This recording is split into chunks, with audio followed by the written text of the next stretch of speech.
বন্ধুরা, তোমরা সবাই কেমন আছো? আশা করি ভালো। মঞ্চলিতে আমি আজ ফের তোমাদের স্বাগত জানাচ্ছি। আজ আরও একটা বেহাল রাস্তার দশা তোমাদের তুলে ধরার চেষ্টা করছি। এটা হচ্ছে শিলচর আইজল সড়কের নরসিংপুর এলাকা। বৃষ্টির সময় এমন চেহারা হয় নরসিংপুর এলাকার। দূর থেকে দেখলে যে কেউ ভাববে এটা কোনো কৃষি জমি, ধানের চারা রোপণ করা এখন শুধু সময়ের অপেক্ষা। কিন্তু একটু কাছে গেলেই চমকে উঠবে তোমরা এই দেখে যে আসলে এটা কোনো কৃষি জমি নয়, এটা রাস্তা। এই এলাকা হলো শিলচর আইজল জাতীয় সড়কের নরসিংপুর। বৃষ্টি হলে বৃষ্টির জলে রাস্তাটি পুরোপুরি কাদামাটিতে ঢেকে যায়।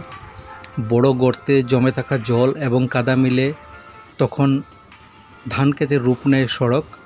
এর ফলে নিত্যযাত্রী, স্কুল পড়ুয়া থেকে শুরু করে রোগী বহনকারী গাড়িও পড়ে বিপাকে। ব্যবসা বাণিজ্যেও এর প্রভাব পড়ছে। নরসিংপুর এলাকার বাসিন্দারা দ্রুত রাস্তা সংস্কারের দাবি জানিয়েছেন। প্রশাসনও এ ব্যাপারে হস্তক্ষেপ শুরু করেছে। তাহলে তোমরা এই প্রতিবেদনটা দেখতে থাকো। ভালো থাকো, সুস্থ থাকো। জয় হিন্দ।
গাড়ি এখন বেকারে ভাঙ্গি গেছে রে।